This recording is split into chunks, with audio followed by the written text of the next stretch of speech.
sesión anterior hablábamos de la consideración de si la formación era una acción con arreglo a fines. Veíamos que no, es un poco más complejo que eso. Por supuesto, incluye los fines, incluye una cierta producción, pero también está ligada a los sobreproductos, a los efectos. Bueno, parte de la acción educativa, no forzosamente formativa, tiene que ver con ciertas prácticas actuales que me parece que son ejemplo de lo que, digamos, se está introduciendo en el campo educativo y que no le tributa forzosamente a la formación. Por ejemplo, el amor, tener en cuenta el contexto, hacer clases lúdicas, hacer clases atractivas, etc. Teníamos una consideración cuando hablábamos de la lógica modal en relación con la formación, que decíamos que el encuentro entre un docente y un estudiante era contingente y que algo así como la maestría del docente tiene que ver en la modalidad de asunción de esa contingencia. Es decir, cómo morigerar un poco esa contingencia, cómo crear unas condiciones de posibilidad, reducir como esa amplitud, digamos, que se le presenta. Parte de la respuesta a esa contingencia es lo que vamos a ver en este momento. Por ejemplo, el amor. Entonces hay quien piensa que, digamos, hay una privación del lado de la relación social, de la vida familiar, hay una privación de amor que los estudiantes en consecuencia llegan, digamos, bajo esa condición, y que entonces la escuela tendría que responder en el sentido de dar amor. ¿Cuál es el inconveniente de eso? El amor está en un registro, digamos, que es bastante confuso. Digamos, uno de alguna manera ama como en el otro aquello que, digamos, escenifica su modalidad de satisfacción. Es decir, la literatura lo dice casi que explícitamente en muchos lugares. Por ejemplo, Marcel Proust, en Busca del tiempo perdido,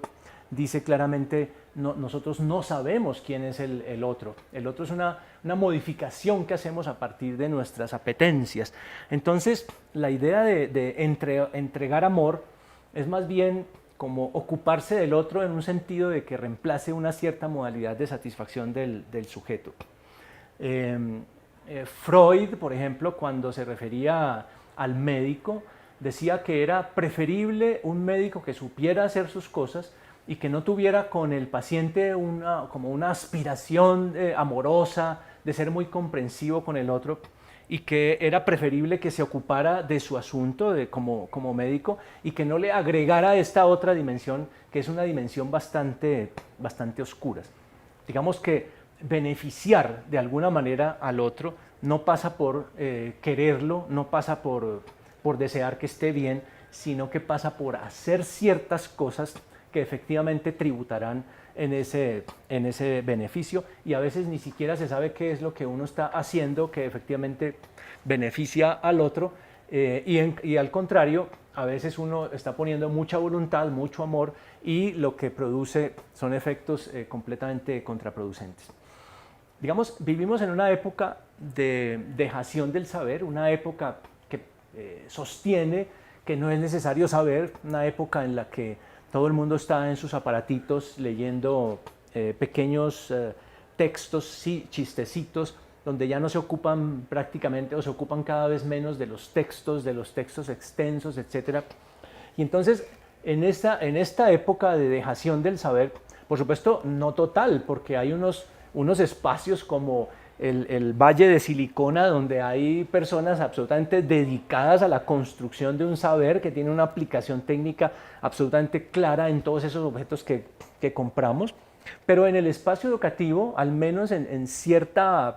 en cierta área social del espacio educativo, hay esta especie como de desprecio por el saber, acusación de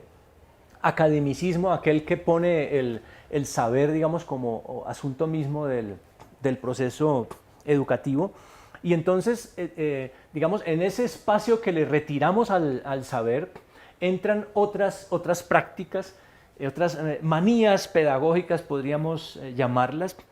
como esta del amor, como esta de la comprensión, como ese asunto de ocuparse de si el otro ya ha comido o no, bajo la suposición de que si no ha comido entonces no aprende, el tema de la justicia social, etc. Es decir, llenamos la escuela de un discurso que pretende como cierta justicia social, justicia familiar, justicia de género, etc. Y resulta que, según hemos venido entendiendo lo que es el proceso formativo, digamos, volver objeto del discurso el asunto de la ética, el asunto de la moral, el asunto de las relaciones entre los sujetos, no es un discurso que produzca efectos éticos. Ahí hay una paradoja, porque le quitamos, digamos, al espacio educativo el saber y pretendemos llenarlo con otro discurso que supuestamente es necesario, y efectivamente es necesario, el tema de la formación moral, de la formación ética, y sin embargo, digamos, el espacio está siendo ocupado, pero por un discurso en relación con el cual no se tiene una relación de deseo. Ese es un discurso meramente prescriptivo, no es objeto de un deseo. Entonces, fíjense que no constituye el escenario donde podría tener, digamos, como lugar la transferencia de trabajo. Entonces hacemos una doble operación maligna, que es retirar el saber y pretender llenar el hueco con un discurso que no nos da la posibilidad de una transferencia de trabajo y en consecuencia no nos da la posibilidad de una formación. Entonces hemos convertido la escuela en una especie de caja de compensación, es decir, vamos a compensar el problema social que recae sobre los niños a partir de una acción que no tiene efectos efectivos de compensación, sino que lo que hace es alimentar, digamos así, un desorden, una contingencia, una modalidad de satisfacción que, digamos, reclama para sí un tipo de relación que suele ser agresivo, que suele ser dañino y que pone, digamos, al sujeto del lado del saber más bien en la modalidad como de una indiferencia. Entonces, hoy los estudiantes no quieren saber, hoy los estudiantes van un poco más adelante en sus agresiones, ya no se detienen ante el propósito de agredir, por ejemplo, al docente,